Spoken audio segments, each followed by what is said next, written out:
Welcome to The Learning Landscape. My name is Simon Matthews. This podcast is supported by Independent Schools Tasmania. I'm really pleased to be speaking with Emma Nuttall from the Hutchins School.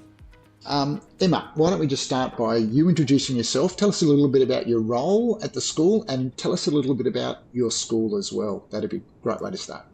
Sure. So I work at the Hutchins School, which is based in Hobart. We're an all-boys school from pre-kindergarten to year 12, which is a very fortunate position to be in, quite unique in Hobart also, because we're all on one campus, which is there's exciting opportunities there. But my role at Hutchins is Deputy Head of the Junior School, so teaching and learning responsibility and shared responsibility for pastoral support as well. So a busy role, but one that I really enjoy because I get best of both worlds. I get to have strong relationships with students, particularly from a pastoral perspective, but also staff as well, in terms of building that strong sense of collegiality and professional development. The lens that I particularly love about my role is because I do have the pastoral element. When I'm, and a bit of a data geek, when I'm triangulating that data, I've got the child at the centre, and I really feel that I have a good sense of the whole child because of that pastoral lens. Well, it's certainly what I aim to have anyway.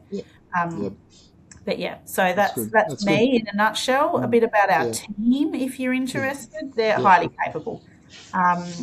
They have a uniquely collaborative approach that I haven't sort of experienced quite as strongly before. Sorry, I've still got email alerts popping up. But the beauty of our staff as well is that they range in experience. We've got staff who've been at this setting for the duration of their career. Yeah, exactly, which is quite unique. But we've also got staff who are fairly new to the profession, but have come from a range of backgrounds prior to teaching. And I see that as a really rich opportunity. So, an exciting time to be working at Hutchins and also a privilege to be working at Hutchins. So, That's so good. That's so good. Look, the conversation we're going to participate in today is really about your learning, how you learned through the study tour and what you took out of that. But also, we're really keen to think about how you embedded that back with your colleagues. What did that actually look like? So tell us a little bit about the opportunity. What did you do? Where did you go? And then we'll unpack that a bit more about your own learning and then the learning for your school. Sure. So I participated in a study tour last year to Victoria. We went to Ballarat Clarendon in Ballarat, and we went to Chelsea Heights in Victoria, in Melbourne. I could estimate that was southeast. Southeast. Good. So two contrasting settings. Chelsea Heights is a Victorian public school. Ballarat Grammar, fee-paying, co-educational, similar demographic to Hutchins, but two differing settings, which I thought that appealed to me. Neither exact replica of our setting, so that was important to me that they were two different settings. And the beauty of the study tour was that we went as a collective, so a group of staff from IST, very well supported by IST staff. And I think that's where the richness of the tour came from, going in a group from different settings, and the collegiality and professionalism demonstrated by the group was outstanding. So for me, that was the appeal, going with a group. Obviously, with the minimum schooling guarantee in Tasmania, timing was important for us. We were already sort of well on our way in the journey, but we were really up to sort of embedding and refining our practices at that point. So we were chugging along, we were ticking the boxes, we were doing what we needed to do, but we really needed to take that to the next level.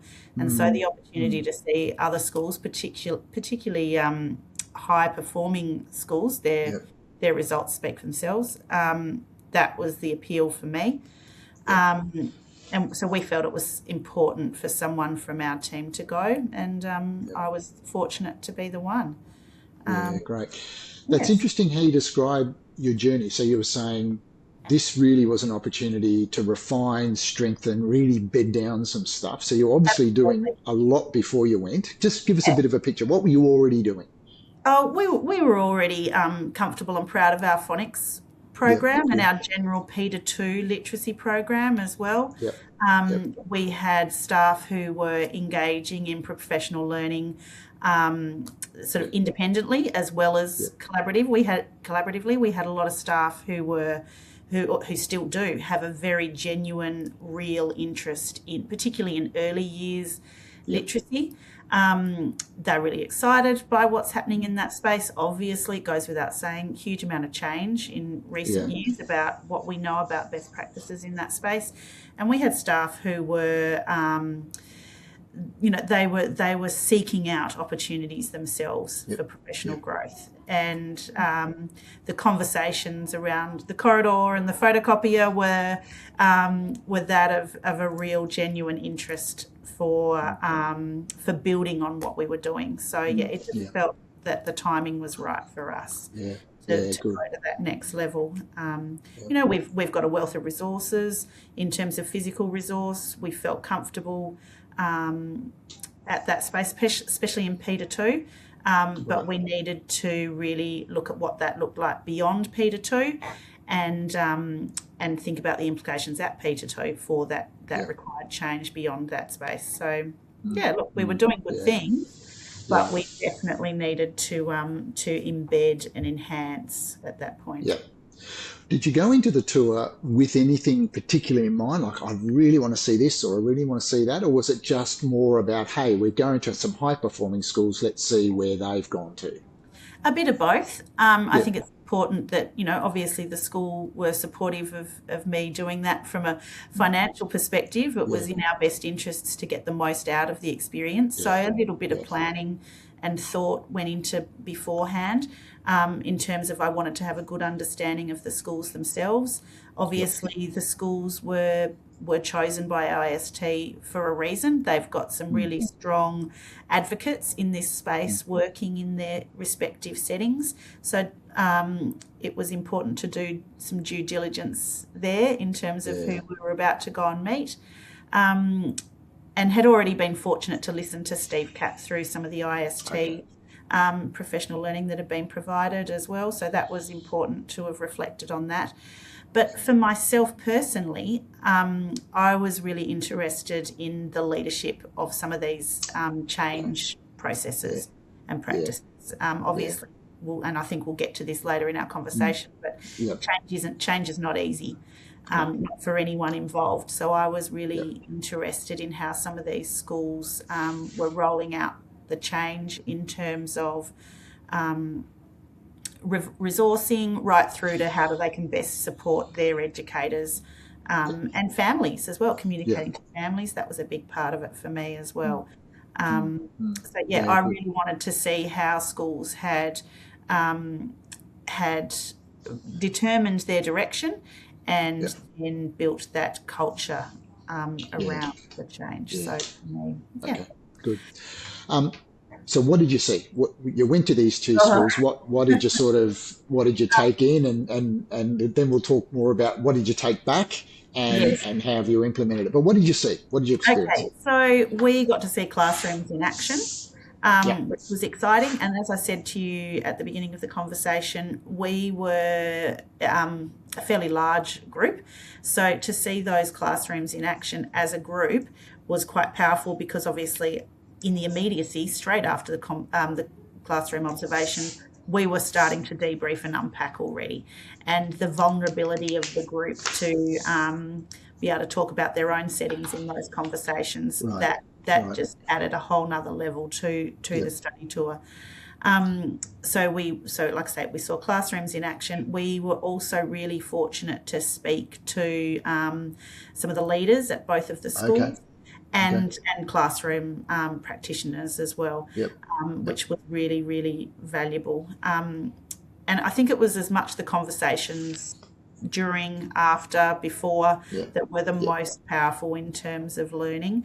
Um, for me, there was a particular conversation where we met one of the professional learning teams at Ballarat Grammar, and we were able to unpack how they use their PLT structures Right. to collectively unpack their assessment data and try to determine, okay. it was really powerful, and how Right. they used those structures Yeah. to determine their next steps, but also to reflect on how different educators had managed to get different results out of different cohorts. Yeah. It was fascinating.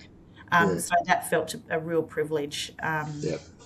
And in reflecting on this conversation, Simon, I also just realised how grateful I was for the openness of all the educators on the tour and that we met on the tour.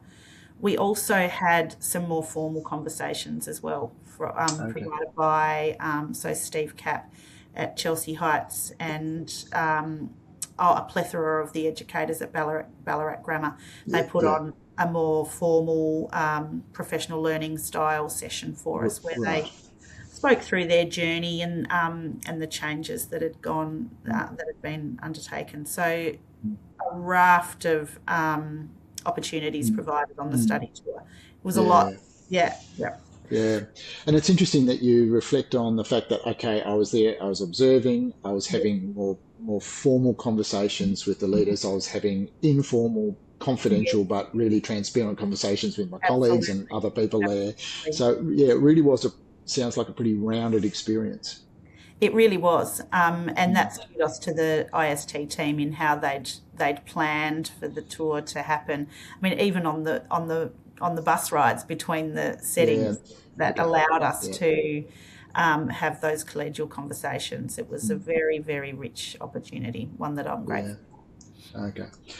So obviously took in lots. How did you yourself process that? What was the processing looking like as you've taken in stuff at such a rate? Like I said, I had done a bit of due diligence beforehand and set myself up with best laid plans and all, but set myself up with some note-taking strategies. I had a bit of a pro forma. A bit of a wish list, some readings or some podcasts I needed to do on return, some quick win actions, and also just general observations. But I just made sure that at the end of each day, I allocated 10, 15 minutes just to try and pull that together and try and synthesize it a bit. Great. Yeah, and what's the reality of what could we actually do back at our school? And I think we'll come to this in a minute. And the comparison between settings became quite evident. But we'll get to that, I'm sure, in our conversation. Okay. Yeah. Out of that, as you were doing that processing, again, probably lots, but just perhaps pick a couple of examples, something that challenged you, that made you think, oh, heck, or wow, or whatever. But what was affirming? What was it that you saw that went, great, this really affirms what we're doing at Hutchins? And what sort of put you back on your heels and made you think, whoa, okay, either that's not what we're doing, or we need to do it differently, or we need to do it more? What were some of those take-homes?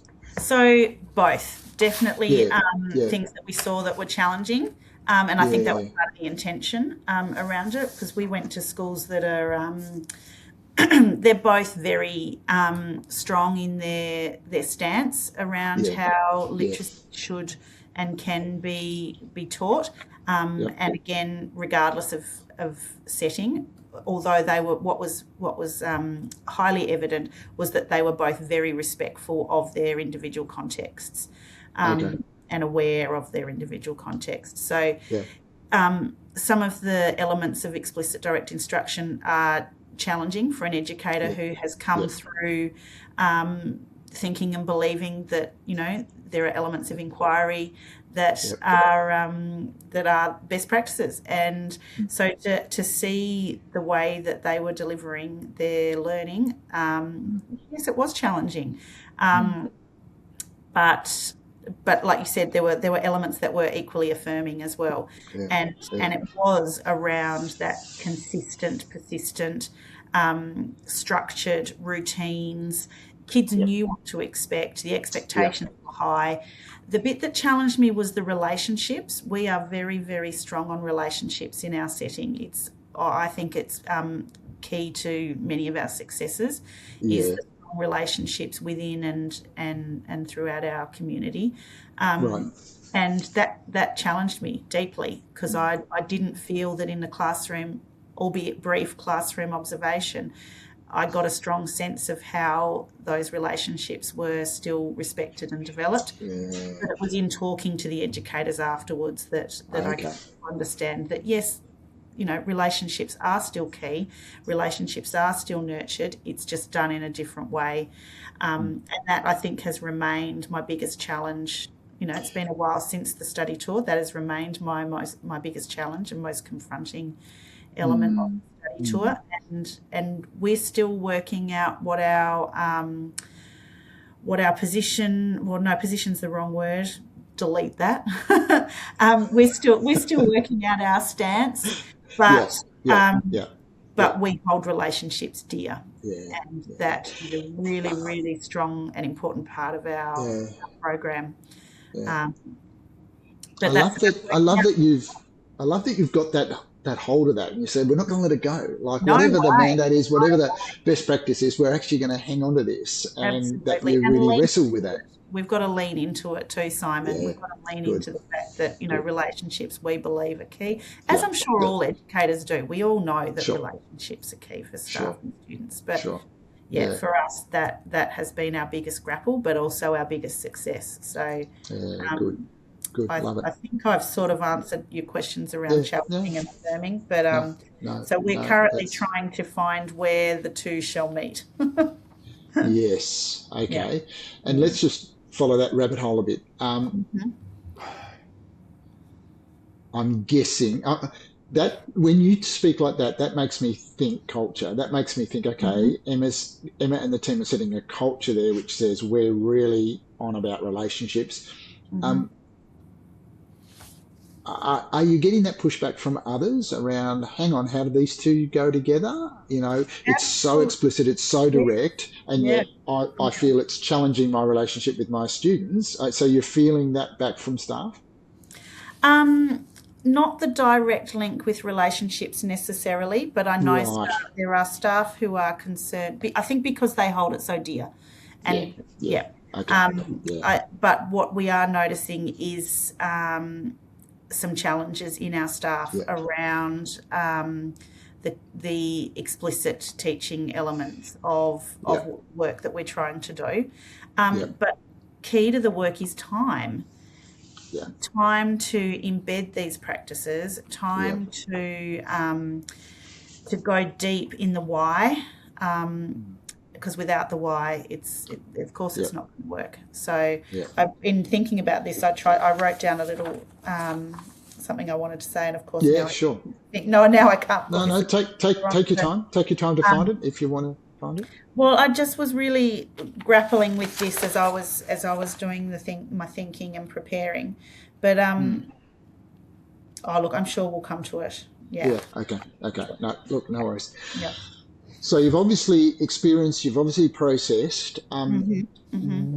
Talk us through the coming back and thinking and working through the what next. What did that look like for you and your team? Yes. Okay. So we have throughout this journey trying to develop a collective vision for literacy. We are really keen to use our we're trying to develop internal structures, and I think we're well on the way to developing internal structures that enable us to really efficiently gather that staff voice, and in order to drive our school improvement work. So obviously I was the only one who attended the study tour, so it was really important that whilst I was able to share what I saw, that staff were have been part of the journey all the way. So in working with a key number of staff who are deeply passionate, we've got a structure here where we have senior classroom teachers, where staff are invited to apply for a senior classroom teacher role based on an area of interest, and where they're obviously usually deeply passionate about their area of interest, and they propose some sort of action plan around that. And we're a number of staff who who have embarked on senior classroom teacher role with a literacy project in mind. So aligning that with this work was key. So getting those staff on board, and to be honest, I didn't need to get them on board. They are passionate in this space. And so that's really helped us to shape our, like you talked about culture before, that's really helped us shape our culture and has allowed us to build our capacity more broadly. These staff are already, they're deeply passionate. They're very, very good operators. And I guess sharing that and others catching the bug has been key to our work. So we've incorporated the learnings from the study tour. We've tried to build on the passion of those involved and incorporate their senior classroom teacher roles. And we've made this a strong focus of our school improvement planning as well, to continue to draw on that. And it's really, I think there's been a big focus around data literacy for staff. In order to, so we've got these processes where we were able to collect staff voice, and they've been long held in the school. And now our staff, as they build their data literacy, their observations, their collections, their own reflections show evidence of that growing capacity in that space, and just the impact of that is really powerful. And I got a quote from one of the educators on the tour: "If you provide staff with the right information, they'll make the right decisions." So, bringing this work back to Hutchins, I feel like I've gone round and round in circles in this response, Simon. But in bringing in bringing the work back to Hutchins, it's really been around how we design, deliver our professional learning program for our staff. So obviously our end goal is student outcomes, but we know that the vehicle for that is our team. So being deeply reflective about what our professional learning calendar and program looks like has been a huge part of the work since returning from the study tour. And how that that fits with our school improvement, the inquiry cycle. Exciting times. I love that. I wasn't expecting that. You've said I've come home learning lots, and my focus now is on how does professional learning look like for our team, as opposed to, we're going to implement this practice, or we're going to buy that resource, or whatever. It wasn't that. You were saying it's actually bought into a learning program, but without staff knowing why, and without them being part of that journey, irrelevant what program we use. And I love that, because they're the two things I've taken from what you've said. Excuse me. This focus on why, let's be really clear, and let's have everyone understand the why, and then let's be really intentional around the training, around what that actually looks like. How's that been received? What are you hearing? What are you sensing around both of those? Mixed, as you would imagine. So we did as by way of a tangible example, we did roll out a new spelling program in 3 to 5. I think that would have happened regardless of the study tour. We knew there was a need for it, but talking to others on the study tour helped us to, and I say us, it was myself, but I say us with quite intentionality. It helped us determine which product, but we knew we needed something, but those conversations helped us to determine which ones. And we did a bit more research afterwards, and actually some of the relationships that we developed on the study tour, we lent into them on our return and did a bit more work with them to help us with that decision. And initially, that was a big call for staff. They wanted greater consistency in that space. It's very rigid. It's very prescriptive. It's challenging for some staff. We're now 6 months into that, and staff are excited about the results that they're seeing in the students. So I think they've been on a bit of a journey themselves. I think it's helping them at this stage. This is anecdotal, Other than we do have strong student data, but anecdotally from staff, we're hearing that they are shifting in their thinking around that tool. They acknowledge the need for it, and they're acknowledging the growth in the students. There's still some challenges around the MTSS model and the impact on that, but look, so far the results are looking very, very positive. So well, I mean, that's great. If you're widening from P through to 5, if you're saying, okay, we've got greater consistency and we're seeing greater student improvement, that's phenomenal. That's phenomenal change. It is. I mean, we're not afraid to say we've still got work to do, but sure. Every school has. Absolutely. No, that's great. That's really good. It's exciting. What was the mechanism you used to try to start to build momentum back at Hutchins when you came back? Obviously, you've got a whole lot of information. You're all fired up. What was it? What strategy, what technique did you use to start to share that in wider circles?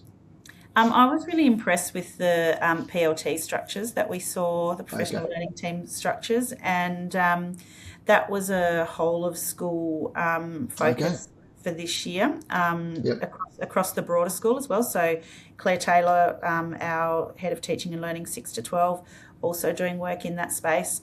We had in the junior school, we had timetabled to allow our professional learning teams to meet regularly.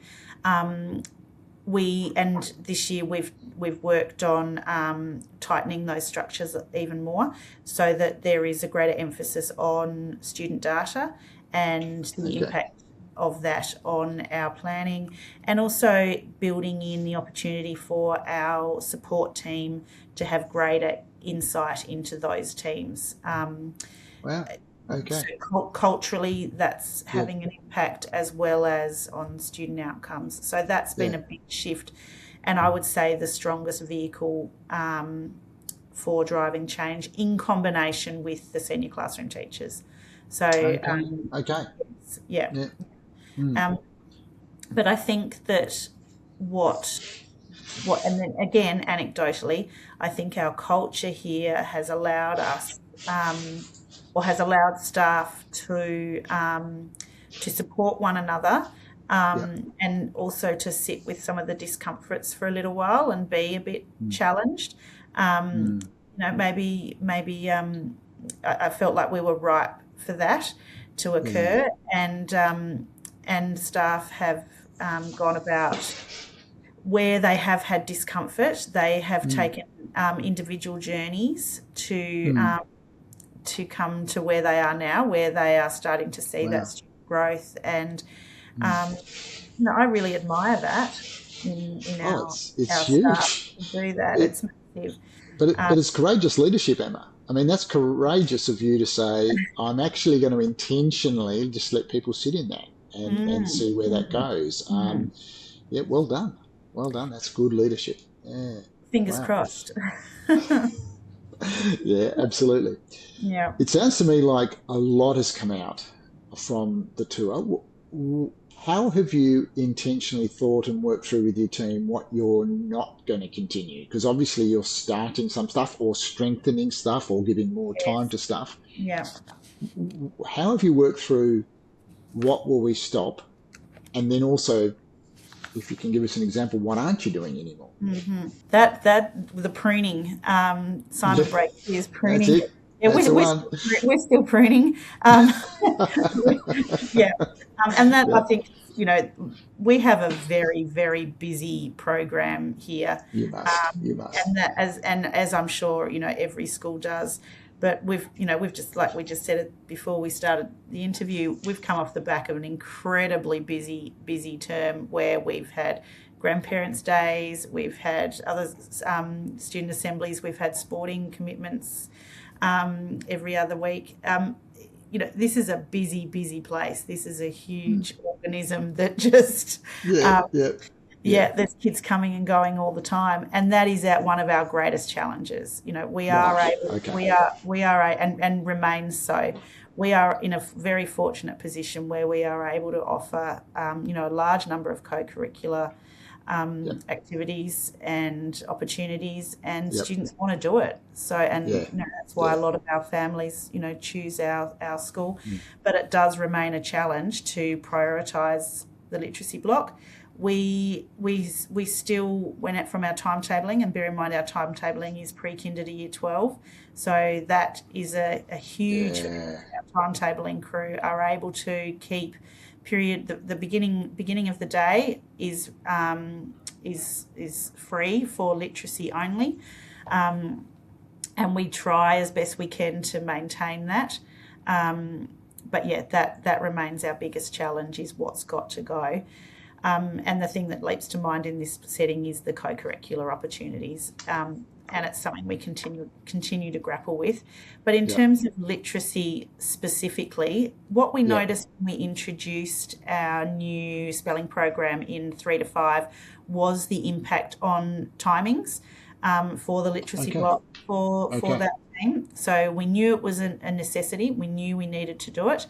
And we're still doing a bit of juggling there in terms of making sure we're getting through it all. But that's around that pace, and that comes back, Simon, to the why. Yeah. Why are we doing this, and what's the most efficient and effective way to do that? So, so I don't think I've entirely answered your question around what haven't we done. I was very, very mindful of whilst on the tour, and I think there is a question here in the pre-planning around adaptation rather than replication. It was all very shiny and amazing what we saw on the study tour, and it was very hard not to come back and say, "God," and get all excited and launch straight in. But it just again comes back to the why. So there's probably a number of things that we didn't do with intentionality, but it keeps coming back to our context and what's right for our staff, our students, our setting. So, yes, in answer to your question, there were things we haven't done, but I think we'll come back to that. But I like that. That speaks to me of you being quite an intentional leader, because you're right. Going away, seeing shiny new things, you think, oh, we have to do that. And yet you seem to have a pause in you that says, yep, okay, we'll just think through that. We'll understand what that looks like for us. We'll talk about that with our team. And I like that, because sometimes when you have these conversations with people, they just want to tell you about the 15 new things they've done since coming back, which is not necessarily about reflection or context.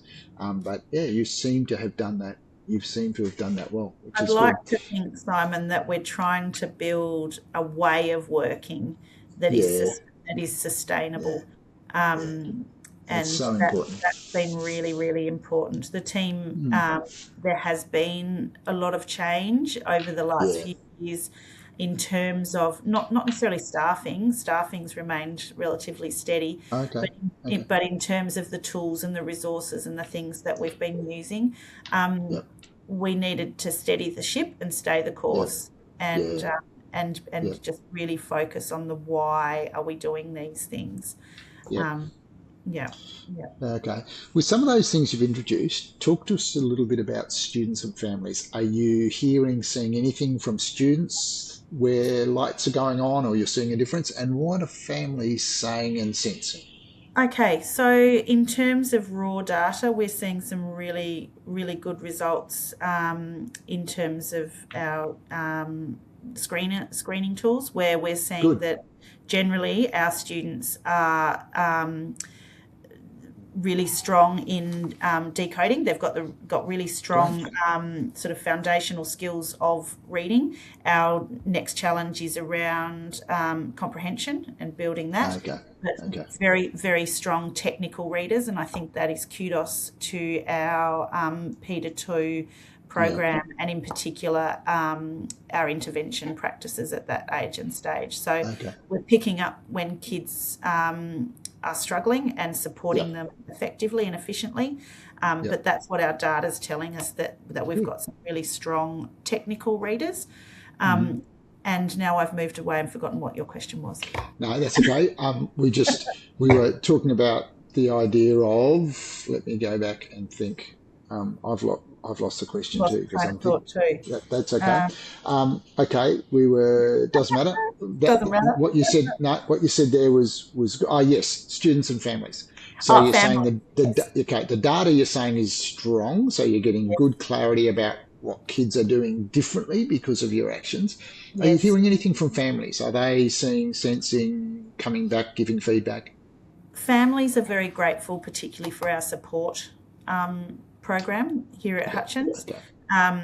And they are noticing, particularly in some of those students that have been struggling, they're very grateful for the support that they have received, and I do feel quite strongly that comes back to our the relationships that we build with students and families. So we're hearing that. We are also hearing some feedback around students' feelings towards programming in terms of engagement with learning. So we're really we're really mindful that we get our balance right in terms of we are, as I said at the beginning of the conversation, we are a school for boys. We know that boys maybe have a shorter attention span. So it's very important that we are very particular in our design of our program to ensure that we maintain those high levels of engagement. And that means that our pace is really important, our pacing is really important, our questioning and engagement and how we're the tools that we're using to ensure that all students are active in their learning. These are all really important to us in our setting, which again comes back to context and how important that is. So it's around marrying the need for our boys to be hands-on and active in their learning and the requirements, or not the requirements, but the practices around explicit instruction and what that looks like in our setting. So, I love it. I love it that you're again going back to context. This is who we are. This is what we're about. Yes. Therefore, how is this going to enhance that, not detract from it, or exactly. That's really good. Yeah. The other thing that we've noticed anecdotally is perhaps a growth in, we haven't quashed a love of reading, which I think was a fear of some of our educators that may be the case. We're really, really fortunate here. We have a very strong library team and library program, and being able to complement what we're doing in the literacy space in classrooms with that rich library program, we feel is sort of key to that success. Yeah, so families share kids are still loving to read, so that's good. I love that, Emma, because one of the things we pretty regularly have conversations about with schools is that what I believe is a false dichotomy between direct and explicit and fun or inquiry or engaging. And yet you keep coming back and saying it's not a either or, and you're working obviously working hard at both ends. But that's another lovely little anecdote that you're saying, no, it hasn't squashed a love of reading and the desire to get there and choose. It's actually enhancing that. Yeah. Yes, we hope so. Well, they've got the skills to be able to access it. Of course, absolutely. Yeah, it's great. Okay, let's finish with two questions. One is, what next? What from where you're sitting right now? What are you saying? That's where we've got to go next. Yeah. And then, sort of, let's finish with a bigger question of like, okay, over the next 2 to 3 years, around the whole area of literacy development and growth in students, what's your hope? What are you hoping? So what's next? And then what's your hope? What's next?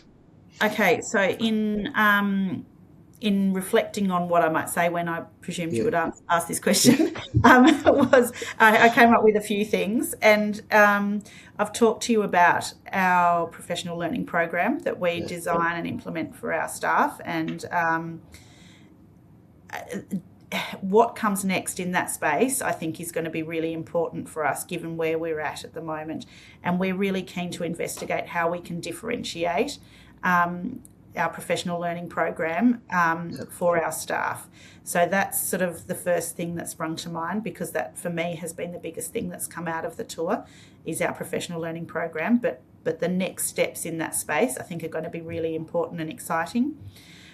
What we just talked about, and how we balance our program for our context, so that we're still nailing the literacy, but how that sits in context with our broader curriculum program is really important to us, and that's our current body of work, and will be our. I think that's going to be really important for us, for all of us, for the team. Basically coming up with our elevator pitch. Who are we? What is it? And why? We also need to continue our work in the MTSS space. Obviously, this is, from a timetabling, from a pedagogy, from a, from all sorts of angles. How we approach intervention and support is key. It's a strength of ours, and we need to continue to nurture that. I think the bells are going off here. That's what we can hear, Simon, because it's... Well, I can't hear them. It's all right. I haven't turned off for the school day. But the final thing is again, something that came out of the school visits, and something that's been a long-held dream that we're still working on, but capturing our instructional model in a succinct visual, I think, is going to be really important for us, which is sort of bringing together everything that we've just talked about. Yeah.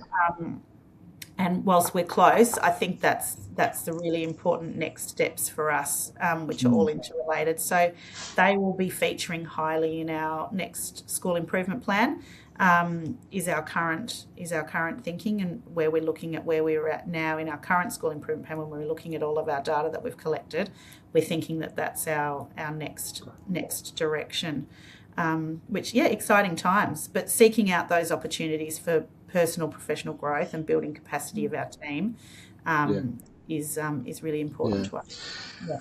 I love it, because what I'm hearing when you talk about that is that you're actually diving deeper, as opposed to just spreading wider. You're actually going, no, we're actually, even like that visual, like this is the why, this is the action, this is how we're training, and here's just a reminder of the why and the what. Yes. It's lovely. So it really feels like you're going deeper. Yes. What about your hopes? What do you hope for literacy learning at Hutchins over the coming couple of years? Oh, gee whiz, crystal ball, yeah. It's a big one to finish. It is, isn't it? Look, I was really affirmed by the study tour. I'm going to go off tangent a bit and hope go for it. To answer your question. Yeah. But the collective responsibility for literacy in schools was so evident on that tour. Right. All the staff we spoke to were so generous with their time, with their willingness and eagerness to share their own journeys and their understanding, their knowledge, their experiences. It was quite overwhelming, and it was really refreshing and reassuring that educators from all different settings, all different states, different settings, different sectors, different contexts, that we could all still work together and learn and grow.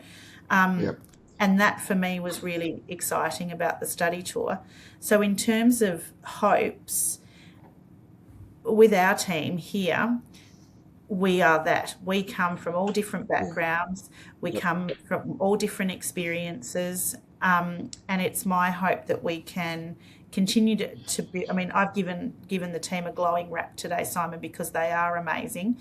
But it's my hope that we can continue to grow and learn from each other, because I think culturally we're at quite an exciting point where we can leverage the skills, the experiences, and the passion that we've got in our educators. And I would love to see our staff have the confidence to speak to others in the way that we were spoken to on the study tour about their practice, about their experiences, about their deep knowledge, which they do have. So I think my hope for our program here at Hutchins is that our staff can demonstrate the same level of passion that I was fortunate enough to experience, and they've definitely got the capacity to do that. So we're just working on self-belief to be able to do that. So I think I mean, we know as educators, don't we, that the proof is in the pudding. When a child can teach another, that they've got it. And our staff are ready to. I think our staff are ready to do that. So, and are already starting to do that in their own individual teams. So hopefully, with that comes the confidence to do that. Yeah, that's great. That's a beautiful hope. Thanks for listening to The Learning Landscape.